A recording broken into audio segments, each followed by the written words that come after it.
আসসালামু আলাইকুম। ভৌতিক গল্প কাক ভালো লাগে না? সবাইকে ভালো লাগে। তাই আজকে আমি আপনাদের জন্য একটি ভৌতিক ঘটনা নিয়ে এসেছি। শুধুমাত্র শুনবেন, মজা নেবেন এবং ভালো লাগলে অবশ্যই আমাদেরকে বলবেন। তো চলুন বক বক না করে চলে যাই সেই ভৌতিক ঘটনায়।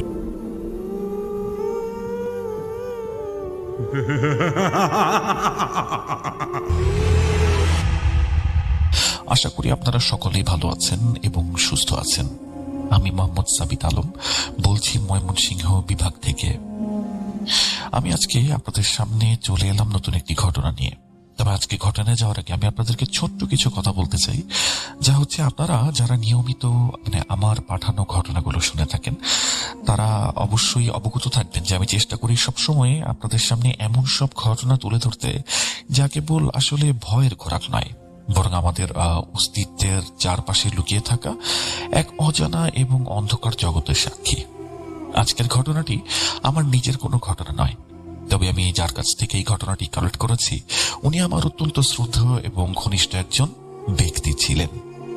কেন বললাম, কারণ উনি এই বছরই, এই নতুন বছরই মোটামুটি প্রায় 10-15 দিন আগে ইন্তেকাল করেছেন। উনি সম্পর্কে আমার নানার মতো হতেন। ওনার নাম আসলাম চৌধুরী।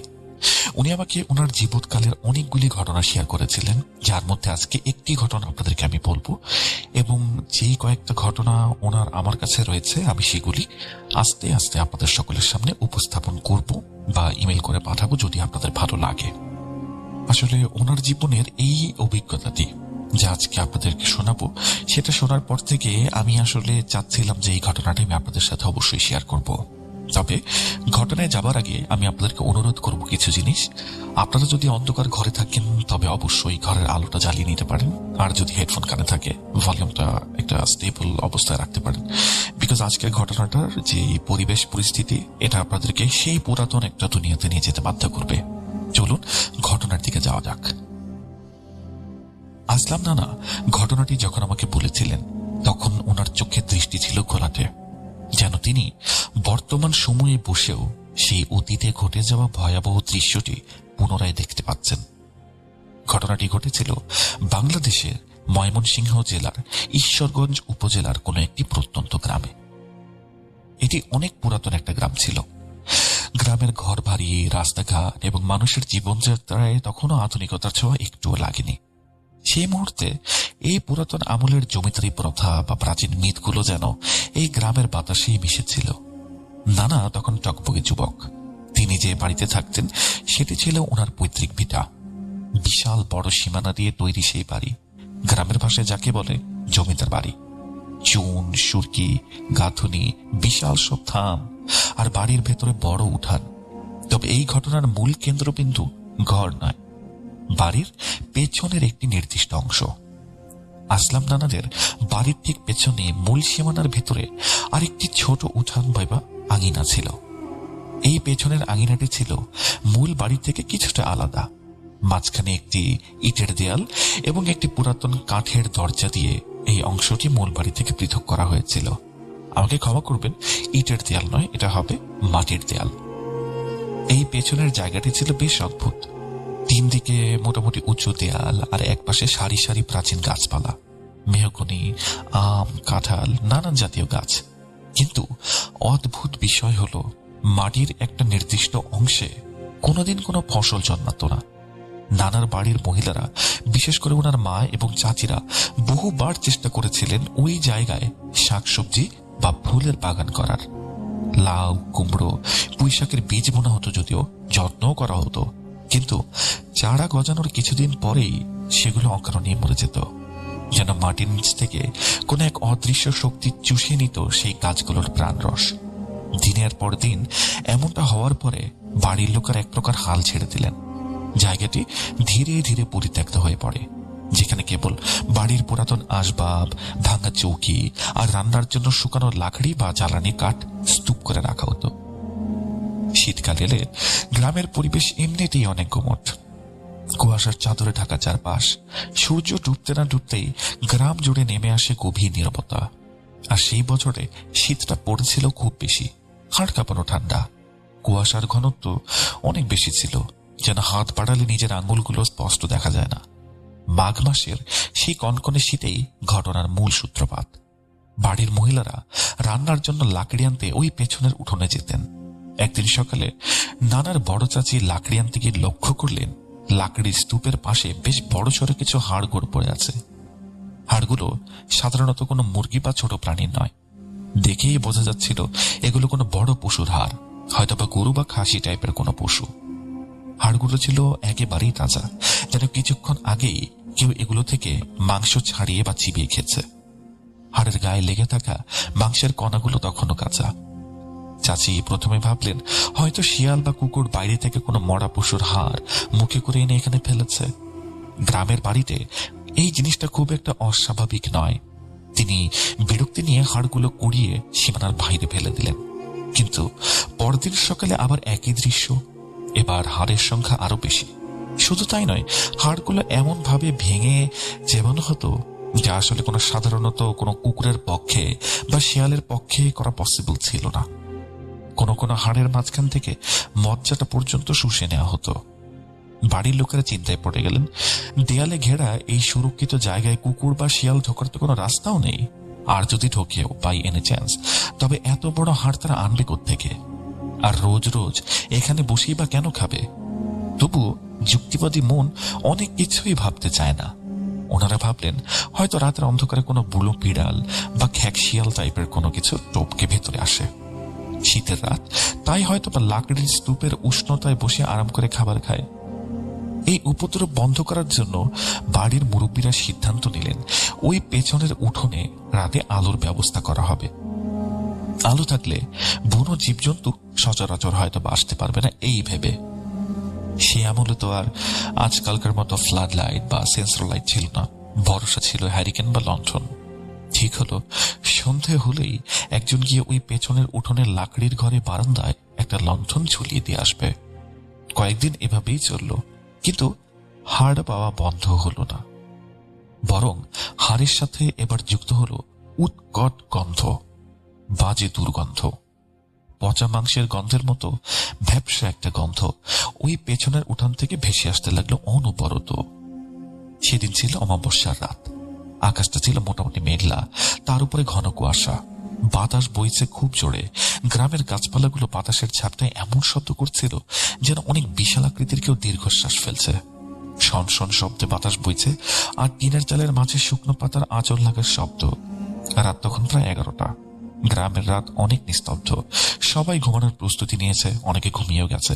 হঠাৎ নানার মেজ ভাবি, যার নাম ছিল রেহানা, ওনার মনে পড়ল পেছনের উঠোনে লণ্ঠন জ্বালানো আছে।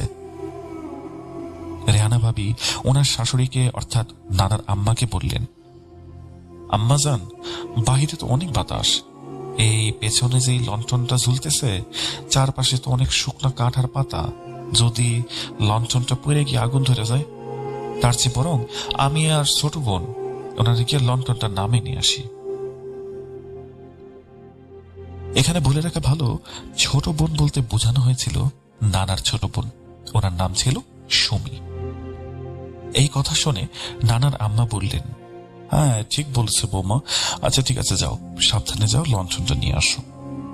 রেহানা ভাবি আর সুমি আপু দুইজন মিলে পেছনের দরজার দিকে এগিয়ে গেলেন। মূল বাড়ি থেকে বের হয়ে ওই উঠোনে যাওয়ার জন্য যে সরু গলিটা পেরোতে হয় সেটা ছিল ঘুটঘুটে অন্ধকার। তাদের হাতে কোনো টর্চ ছিল না, কারণ ওনারা জানতেন দরজা খুললেই লণ্ঠনের আলোয় সবই দেখা যাবে। বাতাসে শো শো শব্দ তখন আরো তীব্র হয়েছে। তারা দুজন কাঁপতে কাঁপতে পেছনের দরজার কাছে পৌঁছালেন। দরজার ওপাশে সেই উঠান। রেহানা ভাবি দরজার খিলটা খুললেন। পুরোনো কাঠের দরজা খোলার সময় ক্যাচ করে একটা দীর্ঘ আর্তনাদের মতো আওয়াজ হলো। সেই শব্দটা রাতের নিস্তব্ধতায় যেন অনেক দূর পর্যন্ত ছড়িয়ে গেল। তারা দুজন দরজার পাল্লাটা সামান্য ফাঁক করতেই দেখলেন যে ভেতরের থেকে একটা শব্দ ভেসে এলো। অদ্ভুত একটা শব্দ, যেমন কেউ কিছু একটা খাচ্ছে, কটকট মটমট চপচপ এমন টাইপের সাউন্ড। শব্দটা ঠিক যেন খুব শক্ত কিছু চিবিয়ে খাবার মতো। আপনারা হয়তো কুকুরকে অনেকেই হাড় চিবুতে দেখেছেন। হাড় ভাঙার যে মটমট শব্দটা হয়, এটা ছিল তেমনই, কিন্তু তার থেকে অনেক বেশি ভারী এবং স্পষ্ট। মনে হচ্ছিল খুব শক্তিশালী কোনো চোয়াল দিয়ে মোটা কোনো হাড় গুঁড়া করা হচ্ছে।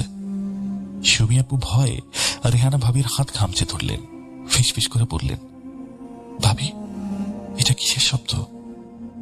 রেহানা ভাবি বললেন, চুপ, মনে হয় ওই বিড়াল বা কুকুর আসছে, তারা আজকে তাড়াবো। ওনারা ভেবেছিলেন কোনো জানোয়ার হবে। সাহস সঞ্চয় করে রেহানা ভাবি দরজা সম্পূর্ণ খুলে দিলেন। লণ্ঠনটা ঝুলছিল উঠানের মাঝখানে একটি আম গাছের ডালে। বাতাসের দাপটে লণ্ঠনের আলোটা কাঁপছিল, যার ফলে পুরো উঠোন জুড়ে আলো ছায়ার এক ভৌতিক খেলা চলছিল। সেই দুলতে থাকা আলোয় তাদের চোখে পড়ল উঠোনের এক কোণে লাকড়ির স্তূপের ঠিক পাশেই। দৃশ্যটা দেখার জন্য ওনারা রেডি ছিলেন না। আসলাম নানা যখন এই অংশটা বলছিলেন তখন ওনার গলার স্বরটাও কাঁপছিল। ওনারা দেখলেন লাকড়ির স্তূপের আড়ালে মাটির উপরে হাঁটু কেটে বসে আছে একটি মানব আকৃতি, কিন্তু সেটা কোনো স্বাভাবিক মানুষ নয়। তার পরনে ছিল ময়লাটে সাদা ধপধপে একটি কাপড়, যা বাতাসের ঝাপটায় উড়ছিল। তার পিঠটা ছিল দরজার দিকে, কিন্তু সব থেকে ভয়ের বিষয় হলো তার চুল। বিশাল একরাশি জট পাকানো কালো চুল আর পিঠ বেয়ে কোমর পর্যন্ত ছড়িয়ে আছে, আর সেই চুলের ফাঁক দিয়ে দেখা যাচ্ছে তার শরীর। মহিলাটি দুই হাতে ধরে আছে একটি বিশাল হাড়, আর সেটির এক প্রান্ত তার মুখের ভেতরে। সে পাগলের মতো সে হাড়টা চিবুচ্ছে। কটকট শব্দ এবং আওয়াজ ভেসে আসছে তার মুখ থেকে। রেহানা ভাবি আর সুমি আপু পাথর হয়ে দাঁড়িয়ে রইলেন। তাদের গলা দিয়ে কোনো আওয়াজই বের হচ্ছিল না। ঠিক সেই মুহূর্তে যেন তাদের উপস্থিতি টের পেয়ে এই জিনিসটি বা এই মহিলাটি বা অবয়ব যেই হোক খাওয়া থামিয়ে দিল। আস্তে আস্তে খুব ধীরে ধীরে সে ঘাড় ঘোরালো তাদের দিকে। লণ্ঠনের সেই দোলানো আলোয় তারা যে মুখটি দেখলেন সেটা ভোলার মতো নয়। মুখটি ছিল কুচকুচে কালো, যেন কয়লার প্রলেপ দেওয়া। সেই কালো মুখের উপরে ছড়ানো ছেটানো অজস্র লোম। কপালের উপরে গালের দুই পাশে পশুর মতো লোম। কিন্তু তার মধ্যে যেটা সব থেকে ভয়ানক জিনিস ছিল সেটা হলো তার চোখ। দুটো চোখ ছিল জলজলে ভাটার মতো। অন্ধকারে বিড়ালের চোখ যেমনি জ্বলে, সেই চোখগুলো ঠিক সবুজ এবং হলুদ আলোর মিশ্রণে জ্বলছিল। চোখের কোনো মনে ছিল না, শুধু দুটো জ্বলন্ত আগুনের পিণ্ড। সে তাদের দিকে তাকিয়েছিল অপলক দৃষ্টিতে। তার মুখের কোণ বেয়ে গড়িয়ে পড়ছিল লালচে রক্ত। হাতে ধরা হাড়টা তখন সে শক্ত করে চেপে ধরে আছে। ভয়ের এক হিমশীতল স্রোত রেহানা ভাবি শির দ্বারা দিয়ে বেয়ে গেল। তিনি বুঝতে পারলেন এটা কোনো মানুষ নয়, বরং কোনো প্রাণী নয়। এটা এমন কিছু যা এই পৃথিবীর নয়। মুহূর্তের মধ্যেই সেই নীরবতা ভেঙে খান খান হয়ে গেল সুমিয়াপুর গগন বিদারী চিৎকারে। ওরে বাপরে!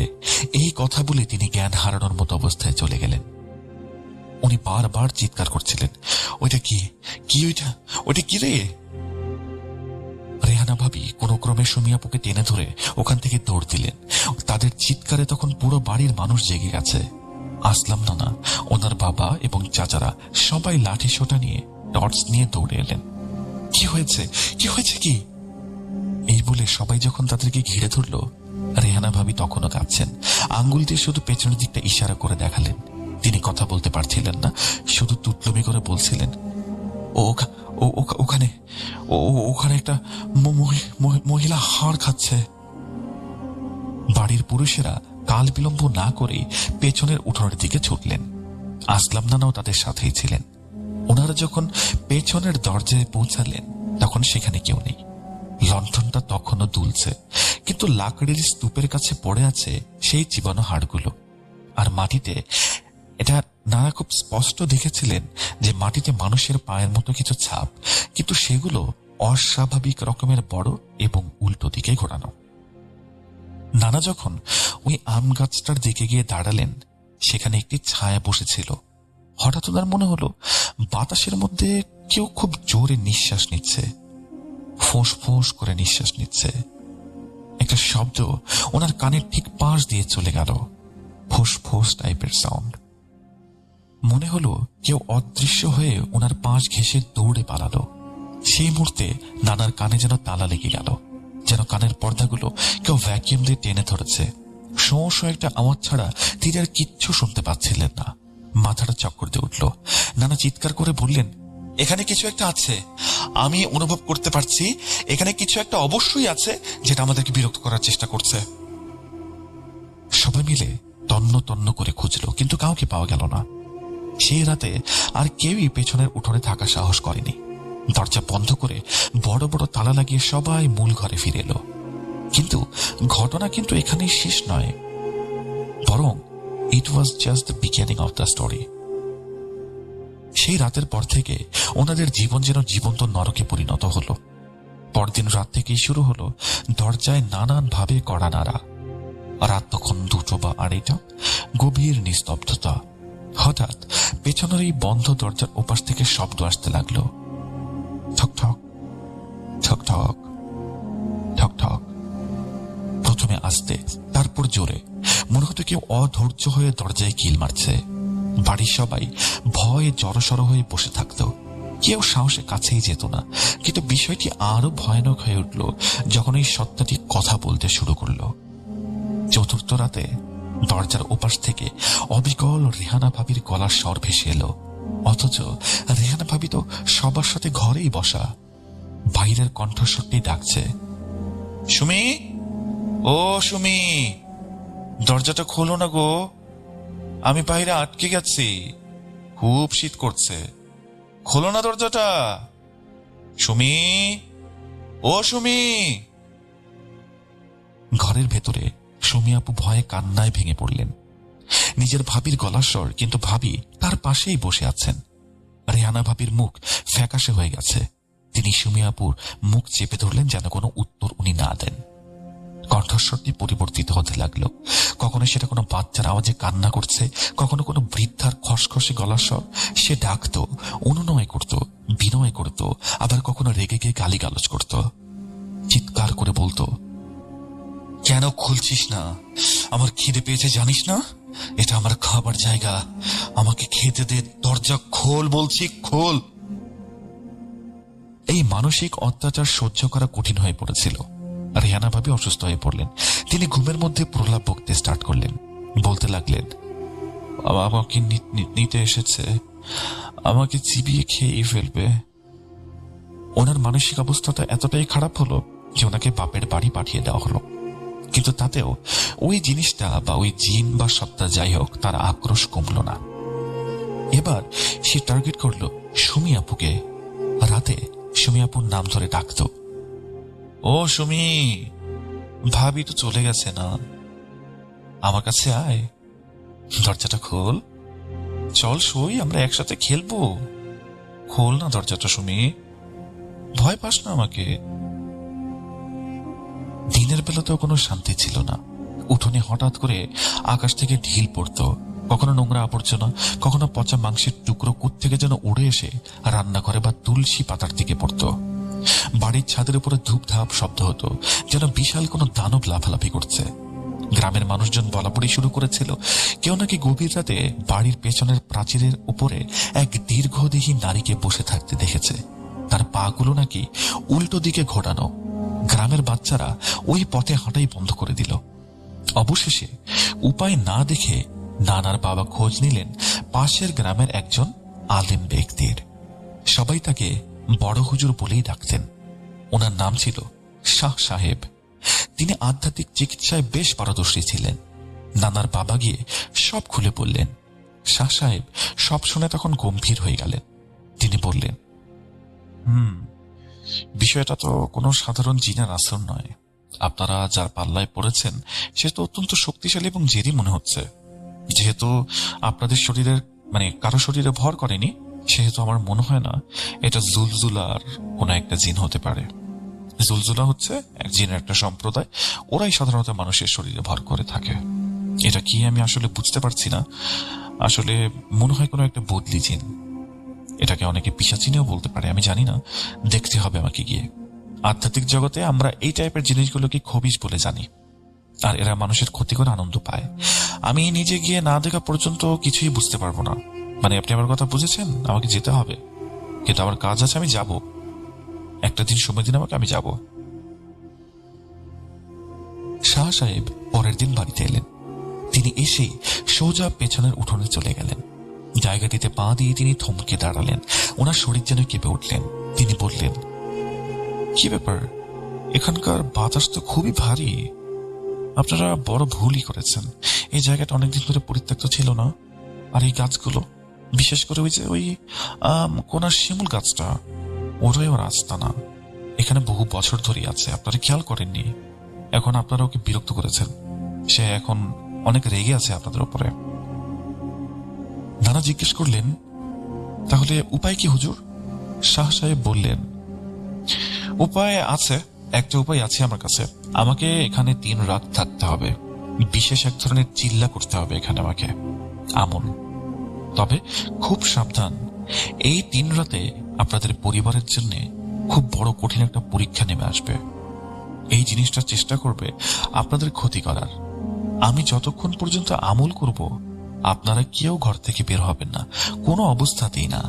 আমি আবারও বলছি, কোনো অবস্থাতেই কারো ডাকে সাড়া দেবেন না, দরজা খুলবেন না। যদি আপনার মায়ের গলাতেও আওয়াজ দেয় তবুও না, মৃত কারো গলাতে আওয়াজ দিলে তবুও না, আমার গলা থেকে আওয়াজ আসলে তবুও খুলবেন না। শুরু হলো সেই রুদ্ধশ্বাস 3 রাত। শাহ সাহেব পেছনের উঠানের একটি জায়গায় আগুনের কুণ্ডলি তৈরি করলেন। চারপাশে দাগ কেটে একটি সুরক্ষা বলয় তৈরি করলেন। ঈশার নামাজের পরে তিনি সেই বৃত্তের ভেতরে বসে উচ্চস্বরে কোরআন তিলাওয়াত করতে লাগলেন এবং নানান ধরনের আয়াত পড়তে লাগলেন। প্রথম রাতের ঘটনা ছিল কিছুটা এমন। শাহ সাহেব পাঠ করতে শুরু করতেই পেছনের উঠোনে তাণ্ডব শুরু হয়ে গেল। প্রথমে শুধু বাতাসের শব্দ, তারপর মনে হলো হাজার হাজার বাদুর একসাথে ডানা ঝাপটাচ্ছে। গাছের ডালগুলো মট মট করে ভাঙার শব্দ হতে লাগলো। নানারা ঘরের জানালার ফাঁক দিয়ে ভয়ে ভয়ে সব দেখছিলেন। ওনারা দেখলেন আগুনের কুণ্ডলীর বাহিরে একটা ছায়া ঘুরপাক খাচ্ছে।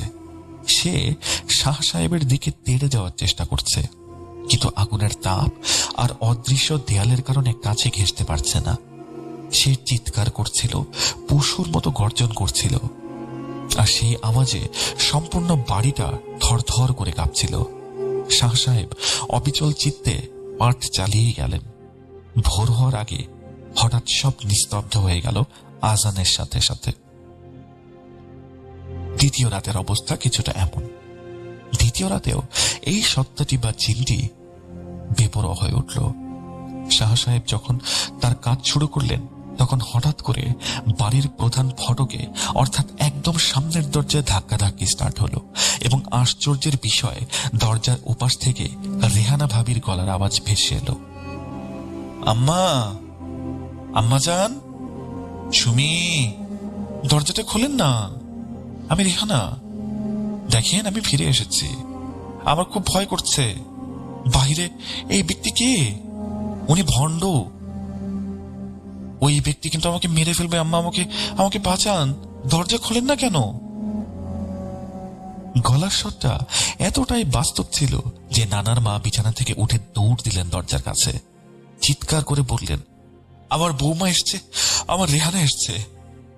তিনি প্রায় ছিটকিনি খুলেই ফেলেছিলেন। ঠিক সেই মুহূর্তে নানার বাবা গিয়ে ওনাকে চাপড়ে ধরলেন। খবরদার, এটা রেহানা না, রেহানা তার বাপের বাড়িতে। এটা ওই শয়তানের কারসাজি। শাহ সাহেব না করেছেন না? ও চাইছে যেন আমরা এই সুরক্ষা থেকে বেরোয় পড়ি। 1 পাও নড়বা না। বাইরে তখন কান্নার রোল পড়ে গেছে। আম্মা, আপনারা আমাকে ভালোই বাসেন না, আমাকে আপনারা বাঁচাচ্ছেন না।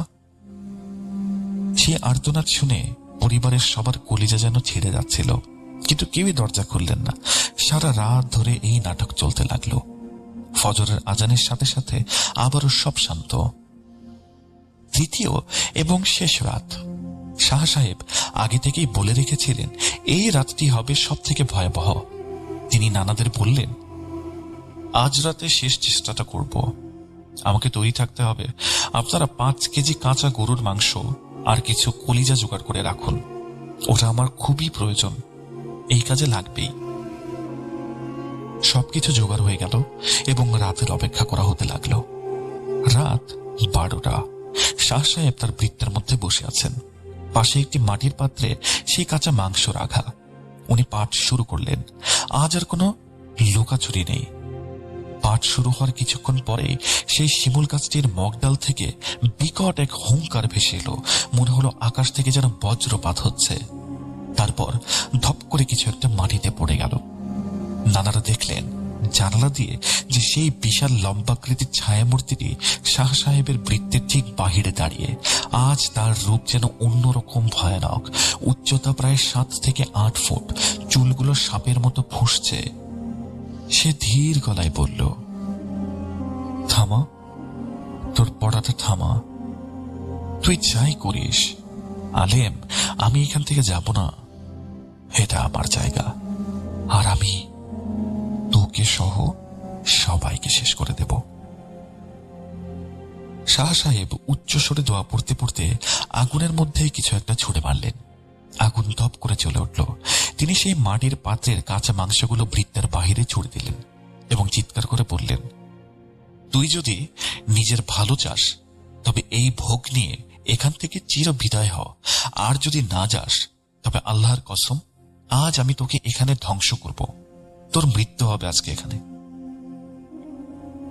হঠাৎ করে দেখা গেল সেই ছায়াময় জিনিসটা মাংসের উপরে ঝাঁপিয়ে পড়ল। হিংস্রভাবে মাংসগুলো চিবোতে লাগলো। সেই দৃশ্য মানুষের সহ্য সীমার বাহিরে। খাওয়ার ফাঁকে ফাঁকে সে শাহ সাহেবের দিকে বারবার তাকাচ্ছিল। তার চোখে মনিতে ছিল পরাজয়ের গ্লানি আর তীব্র ঘৃণা। খাওয়া শেষ করে সে উঠে দাঁড়ালো। তারপর এক অদ্ভুত কাণ্ড করল। সে হঠাৎ করে যেন মিলিয়ে গেল। নানারা দেখলেন একটা লোক দূর থেকে ছুটে আসছে সেই শিমুল গাছটার দিকে। 2 হাতে গাছটি জোরে ঝাপটে ধরল। তারপর অবিশ্বাস্য শক্তিতে ঝাঁকুনি দিতে লাগলো। মর মর শব্দে মাটি যেন চিরে ফেটে গেল। চোখের পলকে সেই মাঝারি আকারের গাছটি প্রায় শেকড় সহ উপড়ে ফেলল সেই লোকটি এবং একটানে পাশের দেয়ালে ছুঁড়ে মারল এবং সেখানে অজ্ঞান হয়ে গেল। এরপর কিন্তু অজ্ঞান হওয়ার আগে সে কয়েকটা কথা বলেছিল, আমি যাচ্ছি আমি, কারণ তোর ক্ষমতার সাথে পারার ক্ষমতা এখন আমার হয়নি। কিন্তু মনে রাখিস, এই জায়গা যদি আবার কোনোদিন অপবিত্র হয়, যদি তোরা এখানে আলো না জ্বালিস, আমি আবার আসব। আলো যতদিন না চলবে এই জায়গা আমার থাকবে। কথাটি বাতাসের প্রতিধ্বনিতে মিলিয়ে গেল। তারপর লোকটি অজ্ঞান হয়ে গেল। এরপর সেই সত্তাটি মনে হলো ঝড়ের মতো বেগে দেয়াল টপকে অন্ধকারের মধ্যে মিলিয়ে গেল। আমরা অর্থাৎ নানারা সেই লোকটার কাছে যখন গেলেন তখন দেখতে পেলেন উনি গ্রামেরই একজন ব্যক্তি, যাকে হয়তো বা প্রজেস করা হয়েছিল। এই যাওয়ার পরে লোকটা আস্তে আস্তে জ্ঞান ফিরলে লোকটা সুস্থ হয়ে যায় এবং এই লোকটা যখন মাটিতে পড়ে যায় তখন মনে হচ্ছিল এক পাল বুনো ঘোড়া যেন দৌড়ে সেই জায়গা থেকে চলে যাচ্ছে। শাহ সাহেব ক্লান্তিতে লুটিয়ে পড়লেন। নানারা দৌড়ে গেলেন ওনার কাছে। তিনি ঘামে ভিজে একাকার, শুধু বলছিলেন, আলহামদুলিল্লাহ, কাজ হয়ে গেছে। কিন্তু গাছটাকে দেখেছ? সকালে দিনের আলোতে সবাই দেখল সেই শিমুল গাছটি সত্যি শিকড় শুদ্ধ উপড়ে পড়ে আছে, যেন কোনো খেলনা। কেউ খেলে টান দিয়ে সেটাকে ফেলে দিয়েছে। দেয়ালের গায়ে বড় বড় ফাটল। যাওয়ার আগে শাহ সাহেব কড়া নির্দেশ দিয়ে গেলেন এবং বললেন, এই জায়গাটিকে পরিষ্কার করবেন। এখানে 7 দিন ধরে সূরা বাকারা পড়বেন, আর ভুলেও কখনো মাগরিবের পরে এই জায়গা অন্ধকার রাখবেন না। মনে রাখবেন, যেখানে মানুষের পদচারণা কমে যায়, অন্ধকার জমে, সেখানেই এরা বাসা বাঁধে। তারপর থেকে নানাদের বাড়িতে কঠোরভাবে এই নিয়মগুলো পালন করা হতো।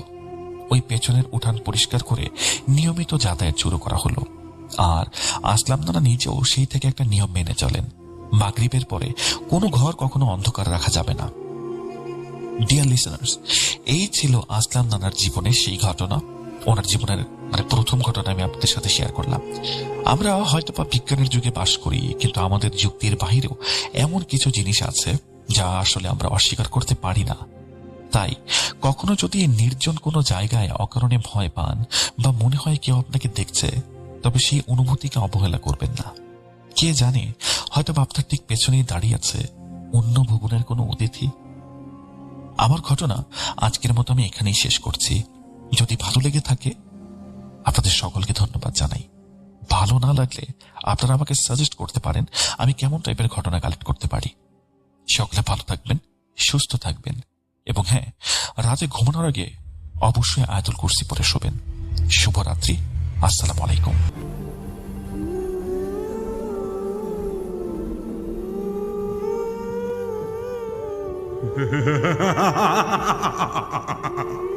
ছোট্ট একটি বাচ্চা, বাচ্চা নিয়ে কাহিনী। ভুল করেছে বাবা, শাস্তি পেয়েছে তার বাচ্চা। ঘটনাটি বলেছেন ওদের বাসারই একটি মুরব্বী মানুষ, মানে বয়স্ক মানুষ। ঘটনা ঘটেছে 2002 সালে এবং বলেছেন 2024 সালে আমরা শুনেছি এবং আপনাদের সামনে প্রকাশ করতেছি আজকে। ঈদের আনন্দের পরে আজকে এই প্রথম আমরা ঘটনা নিয়ে এসেছি। এই ঘটনাটি মানে পুরোটাই শুনলে বুঝতে পারবেন কত মর্মান্তিক একটি ঘটনা। একটি ফ্যামিলির একটি বাচ্চার বয়স 6 মাস, কিন্তু 6 মাস পর ঠিক রাত 12টার পর সে বাচ্চাটা অতিরিক্তভাবে কান্না করে। আচ্ছা, ছোট বাচ্চা কান্না করতেই পারে, বাবা মার একটাই কথা, বাচ্চা ছোট কান্না করতেছে, হয়তো বা ক্ষুধা লেগেছে, তখন খাওয়ানোর পরে ঠিক ফজর আজানের সময় কান্না শেষ হয়ে যায়। তখন সবাই বলে তাহলে বাচ্চার কী হয়েছে, কেউ কিছু বুঝতে পারে না।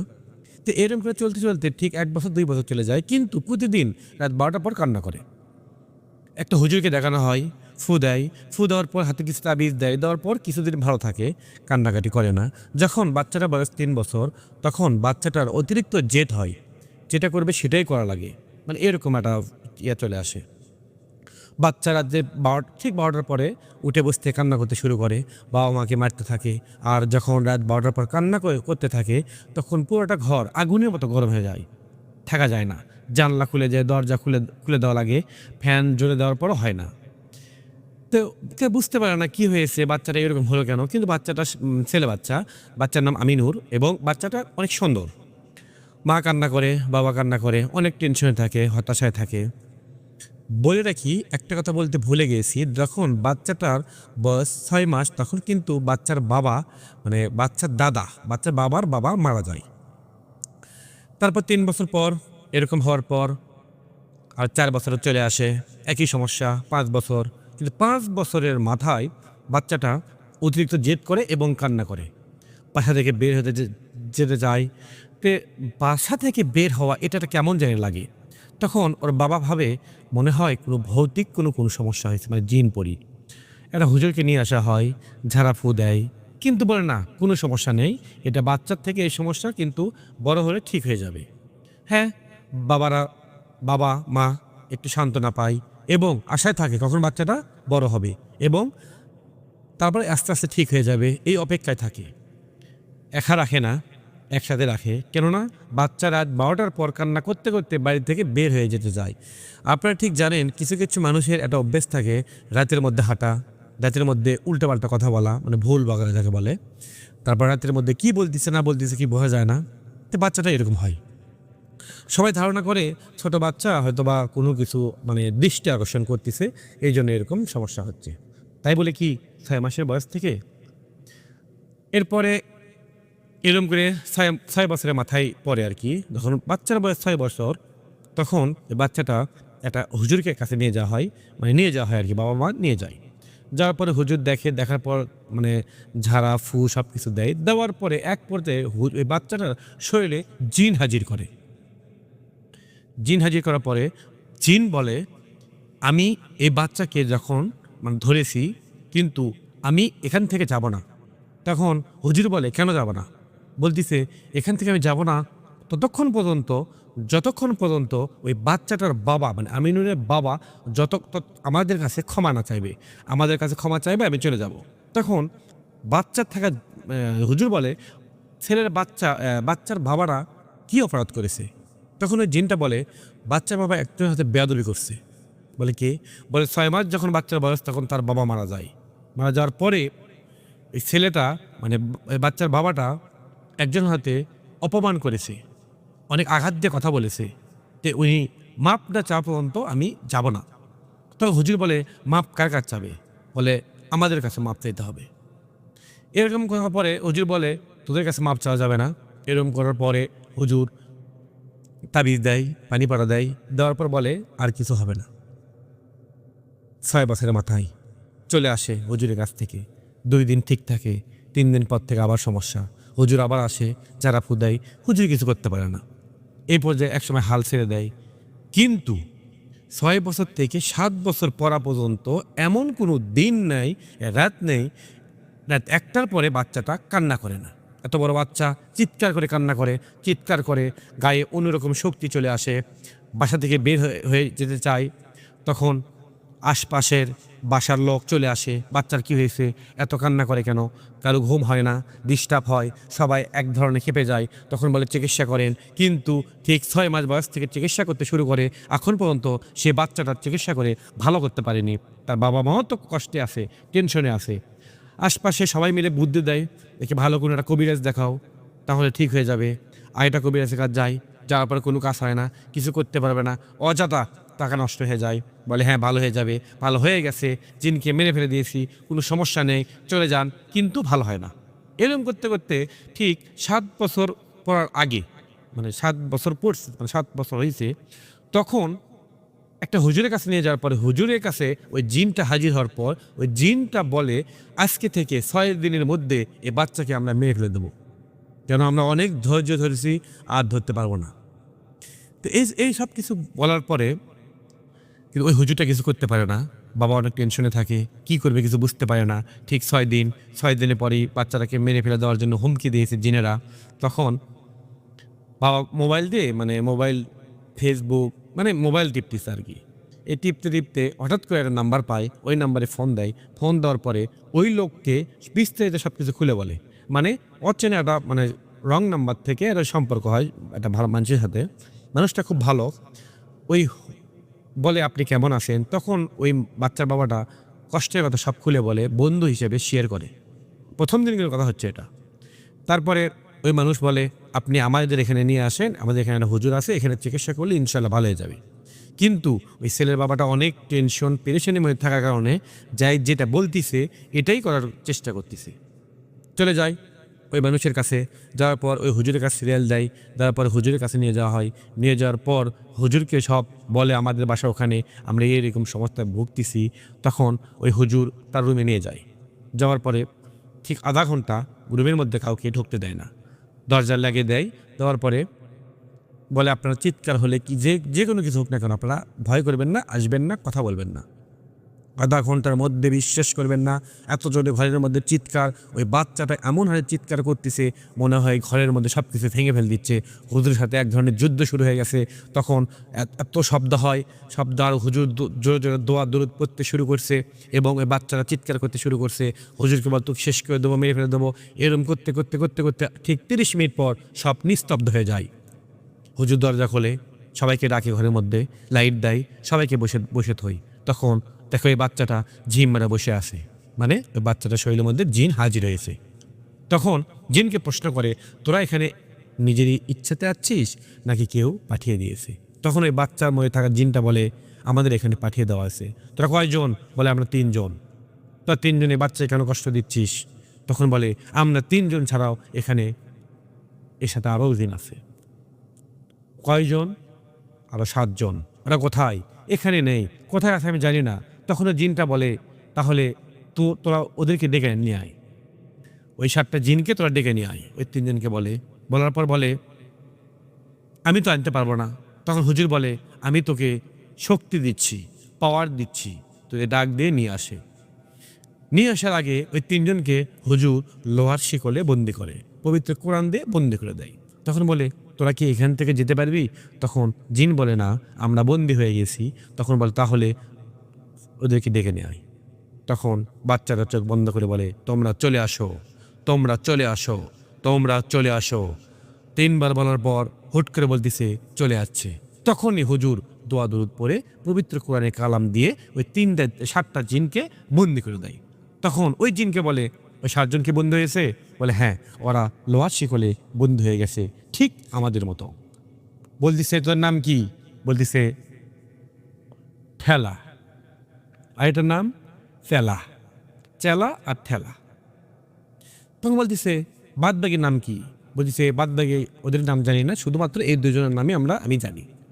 তো আমাদের টেলা আর ছেলা, তো 2 জন সামনে আয়। তো একজন সামনে আসার পর, হ্যাঁ বলেন, বলে তোরা এই বাচ্চাকে কেন কষ্ট দিচ্ছিস, প্রতিদিন রাতে কান্না কান্না করে কেন? তখন ওই জিনটা বলতেছে রাত 1টার পর আসে আমরা কষ্ট দিই, এ বাচ্চাকে বুকে কষ্ট দিই এবং এখান থেকে নিয়ে যাওয়ার চেষ্টা করি। বলতিছে তোরা বলে 6 দিনের ওয়ার্নিং দিছিস, মেরে ফেল দিবি 6 দিন পর। তখন ওই ছেলেটা বাবা বলে আজকে দিস 6 দিন হচ্ছে, পূর্ণ হয়েছে। তখন বলে তাহলে তোরা কি কেন মেরে ফেলে দেওয়ার চেষ্টা করছিলিস, কেন মেরে ফেলে দিবি 6 দিনের মাথায়? বলতেছে আমরা সহ্য করতে পারতেছি না, এই বাচ্চাকে আমরা শেষ করে দেবো। বলে বাচ্চার অপরাধ কি? বলে বাচ্চার কোনো অপরাধ নেই। কার অপরাধ? বলে বাচ্চার বাবার অপরাধ। বাবার বাচ্চা কি করেছে? করছে খুব খারাপ ব্যবহার করেছে, কিন্তু সেটা আমরা সহ্য করতে পারিনি। যতক্ষণ পর্যন্ত ওই বাচ্চার বাবা ক্ষমা না চাইবে ততক্ষণ পর্যন্ত আমরা এই ছেলেকে ছাড়বো না এবং একে লাস্ট সিদ্ধান্ত, একে আমরা শেষ করে দেব এবং মেরে ফেলে দেব। বাচ্চাটা অনেক সুন্দর ছেলে বাচ্চা, ফুটফুটে মাসুম একটা বাচ্চা। এই বাচ্চাকে তুই 6 মাস থেকে শুরু করে 7 বছর পর্যন্ত তোরা কষ্ট দিচ্ছিস, এটা কিন্তু তোরা ঠিক করিস নি। এই শাস্তি, এই অপরাধ, তোরা অনেক বড় অপরাধ করছিস, এদের শাস্তি তোরা আগে পা, তারপরে তোরা বাচ্চাকে কষ্ট দিবি, মেরে ফেলে দে। তখন বলে আমরা এই বাচ্চার কাছ থেকে চলে যাব, কিছুই করব না। তার আগে এই ঠেলা আর স্যালার কাছে এই বাচ্চার বাবার ক্ষমা চাইতে হবে। বলে কেন?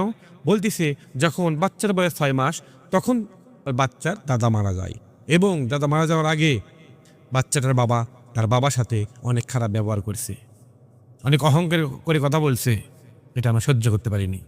এই জন্য ওরে আগে ক্ষমা চাইবে, তারপরে আমরা চলে যাব। তখন হুজুর বলে তোদের কাছে কেন চাইবে ক্ষমা? বলছে ঠেলা আর ছেলা এই দুজনের কাছে ক্ষমা চাইতে হবে, তাছাড়া এখান থেকে যাওয়া অসম্ভব, যাব না। আর কি করতে হবে? তখন ওই জিনটা বলে আমাদের অল্প একটু খাবার দিলেই হবে। বলে কি খাবার? বলে গরুর দুধ খাবার দিবে, আমরা চলে যাব। তো হুজুর বলে কতটি দুধ, পরিমাণ কি? বলতেছে আধা কেজি দুধ দিলেই আমরা দুধ খেয়ে চলে যাব। কেমনে দিবে, কোথায় দিবে? তখন বলতেছে এদের বাসার পাশেই পিছনে একটা টিনের বাড়ি আছে, টিনের বাড়ির পিছনে একটা আমের গাছ আছে, ওই আমের গাছের ওখানে নিয়ে গেলেই হয়ে যাবে। আমরা আর এখানে আসবো না, কিছু করবো না, শুধু ক্ষমা চাইবে, আধা কেজি দুধ দিবে, আমরা চলে যাব। হাফ কেজি দুধ, 1 কেজির অর্ধেক, 20-30 টাকা দাম।